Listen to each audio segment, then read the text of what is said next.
are open for change. We have worked like this for a very long time and we don't know. It falls back to the knowledge I mentioned before. We don't know how to get the same results or the same safety levels or things like that in a different way. And it's pressure. It's also, you need, that's absolutely crucial, you need support from the top management.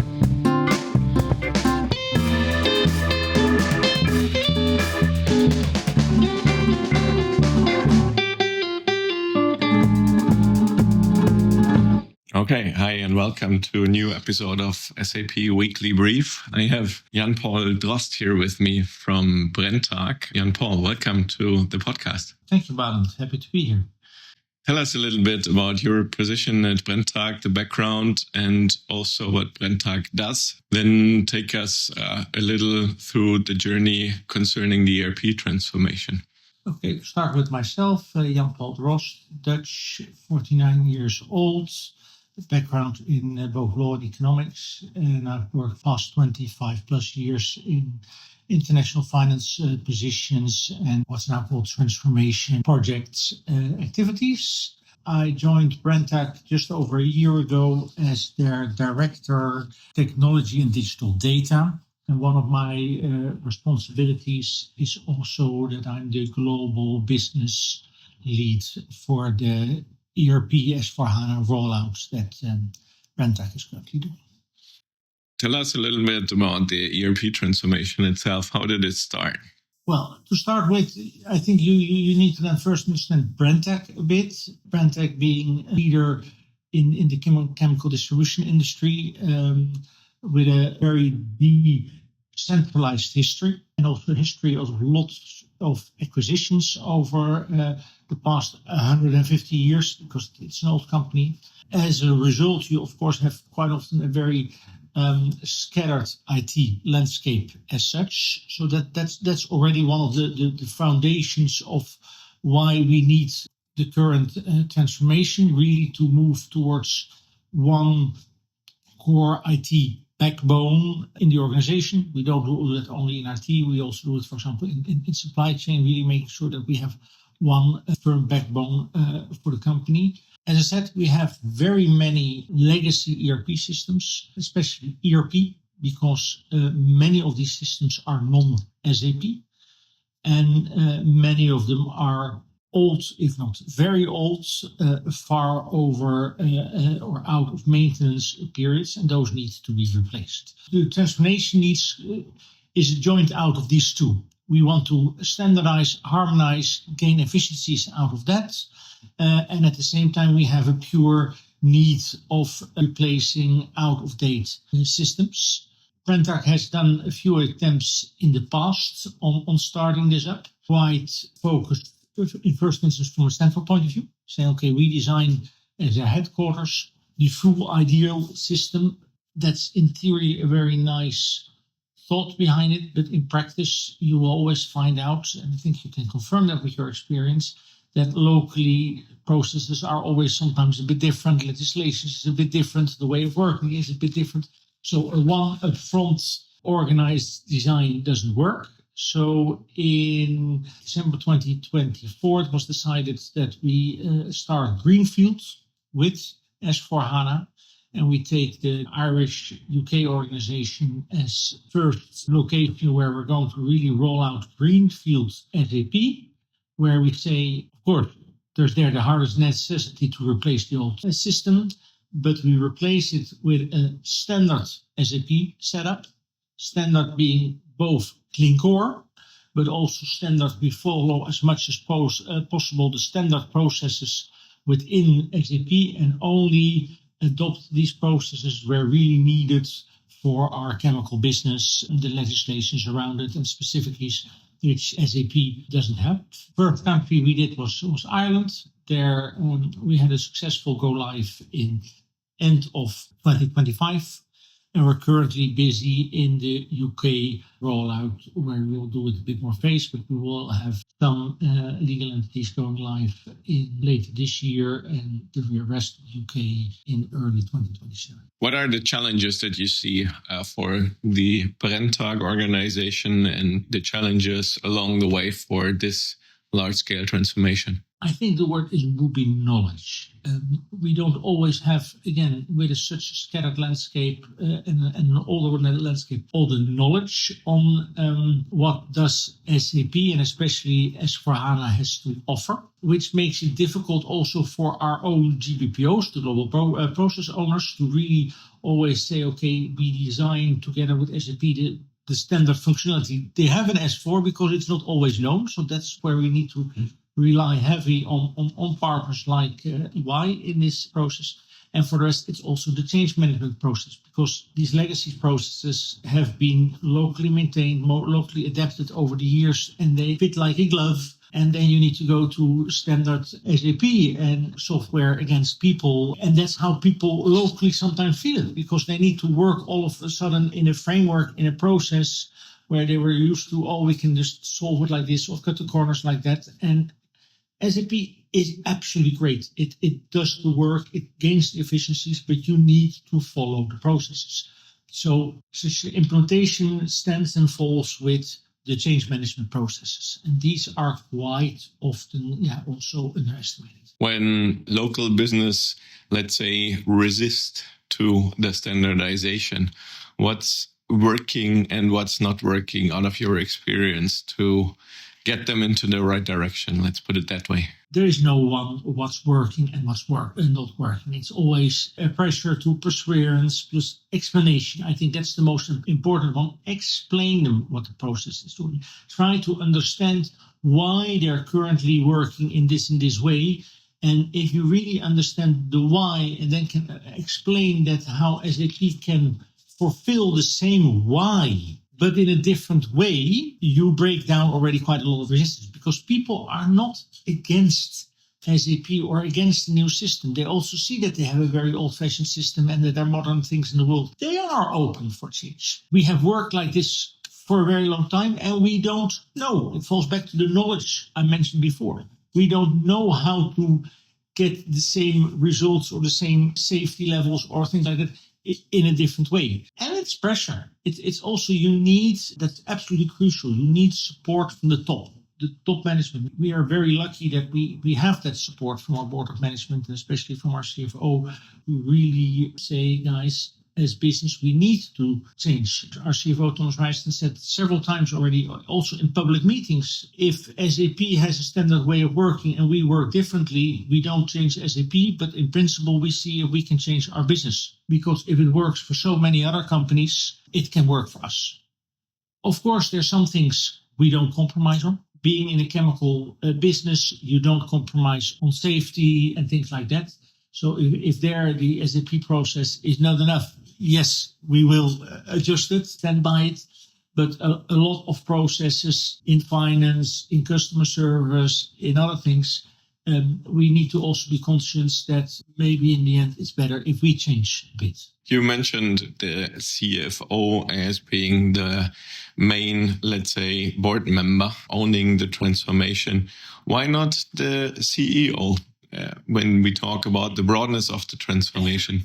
The CEO owns it as well. There is very clear full board support, and that's also how I feel it as global business. Mostly the whole project, again, the CFO, but it fits also very normal with the nature of his role is a bit more focused on it. But such a project only works if it has full business process. An ERP implementation in the end is not just an IT project. If you treat it like just an IT project, you're set up for failure. Then you can better not do it and stick with your own things. So in the end, it is a business change management, business transformation project. And the business needs to take the ownership. The business in the end are the ones who design, signs off the processes. It should also be, and it's very easily said, the business who should be in the lead of the change management, the training. And it's not that we as a project team don't play a role in that. No, we play a very important role in that. And we facilitate, we help the business, we tell them to do it. But if they don't take ownership with it and don't feel responsible for it, and you don't bring along also the local users, You will get for everything in future, oh, it's the system, oh, it doesn't work. Bring them along, and you will notice also that the more you actually involve them, the more enthusiastic they become because they see the possibilities themselves. But no, it's clearly a business project. When we talk about the template, is the template worthwhile to be implemented in all the Brenntag entities? Where do you cut where it might not make sense, or where do you have other standardization in mind? First of all, I think that a template is not something static. A template is a living organism almost. Why? First of all, we start now, we focus and we work with global process owners who know globally the Brenntag business, but one size fits all doesn't work. Again, every country has their own specifics, their own way of working with their customers, and you need to, that has been the success of the company in the past, to be close to its customers and to fulfill those needs. So you need to maintain those things. So you need to have a very well balanced and say, okay, what is really a local need? You need to adapt to, still within that standard process. And it can also be that over time, we invent a new way of working, or we encounter something in a country and say, oh, we didn't think of that. But that's actually brilliant, and that would solve problems there. Then you bring it back to all the other countries. That use the fact that you are a global company with global knowledge to your advantage.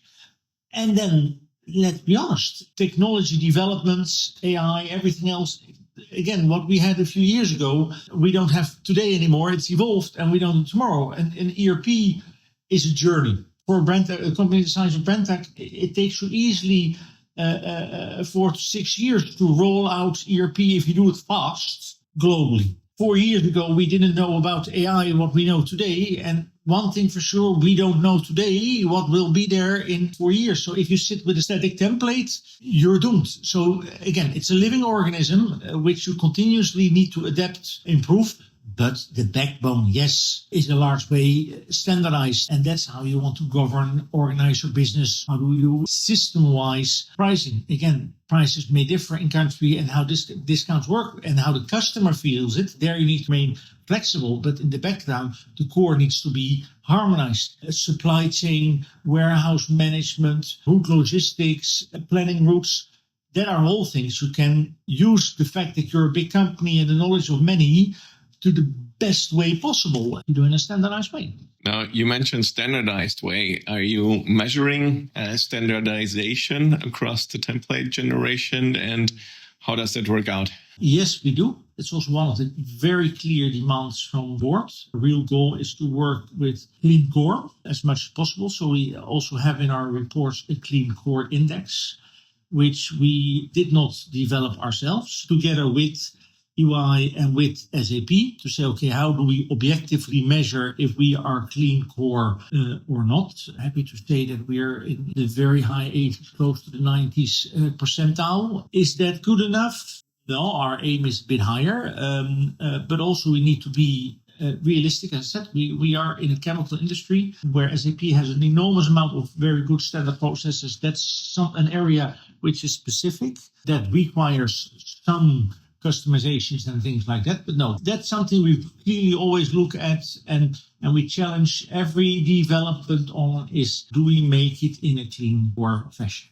A lot in the market is being said about the artificial intelligence piece. Give us a little insights about your way of thinking, how much AI is needed in a template, how much is buzz, how much is real value that you see in the market. I find it a very difficult question, to be honest, to answer, because I frankly don't always know. For a believer, I think AI can bring a lot of benefits, but it also needs to be incorporated in the processes itself. If it's just another tool on top or anything, you take things out, then it will generate a lot less efficiencies than if it's really incorporated in the process. So the good thing I know, for example, that SAP is bringing a lot of the AI developments inside their S/4HANA modules. In that way, we surely will use it. And I see a lot of areas where AI can help us to work more efficient. On the other hand, we need to be very realistic. AI still requires our colleagues to be there to check the work, guide AI. And I don't think AI will just replace a lot of work. I think AI will also generate a lot of new jobs at the same time. So I think it's more about we become more efficient in doing, especially the more transactional things.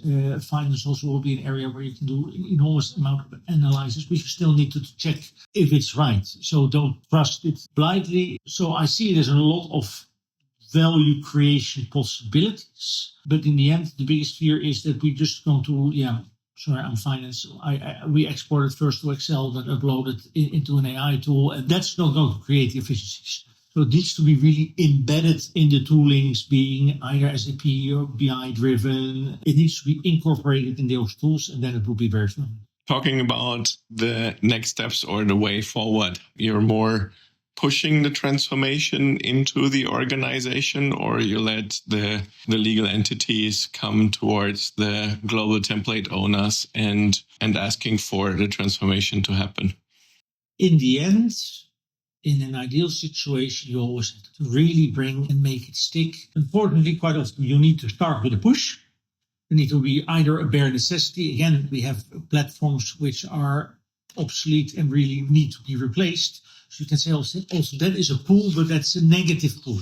Ideally, you want a positive pull that says, bring it on, we can see the benefits and things like that. Realistically, it is always a balance of the two. You need to push a bit. If the push is successful in the beginning, then you should change it into a more pull strategy and say, okay, the next ones, who wants to come? Then you see quite often, is my experience, that most will raise their hands and all of a sudden become interested, where in the beginning they're negative, and if you then say, yeah, but you're not going to get the newest of the newest unless you come yourself forward. A lot of people step forward and they want to have it implemented. But it starts, let's be realistic, quite often with a push before the pull comes.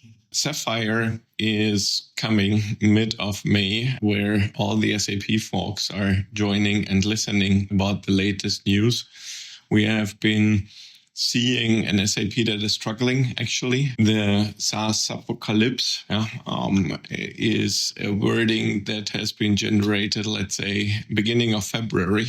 Since then, we see, actually since beginning of January, we see already that values of software companies are in deep fall. Workdays and Salesforces of this world. Where do you see SAP adding value, and is that what we see now in the market happening something that will last, or will the, let's say, system of record like SAP will get back on track?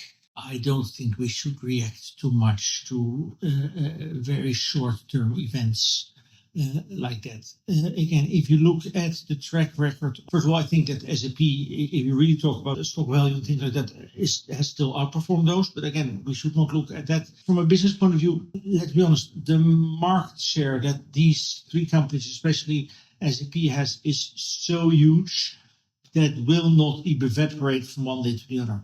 Yes, we don't know what AI and everything will bring us, but in the end, again, AI will bring enormous efficiencies. It will change the way of working. I don't see for a very nearby future AI completely replacing a Salesforce, SAP, Workday, but especially in SAP. As I said, they're the core embedded systems who really drive the processes within companies. I expect AI to become embedded in SAP, in Salesforce. That will bring the value. And if that is done in a good way, I think it could be a very positive development for actually both sides, both the AI companies as the SAPs of this world. Oh, thanks for the insights, and thanks for the exchange, Jean-Paul, giving us deep insights concerning the Brenntag transformation and also your opinion on the pull and push and the AI topic. It was a great conversation. I really enjoyed it. Thanks for your time. Alan, it was a pleasure. Thank you very much.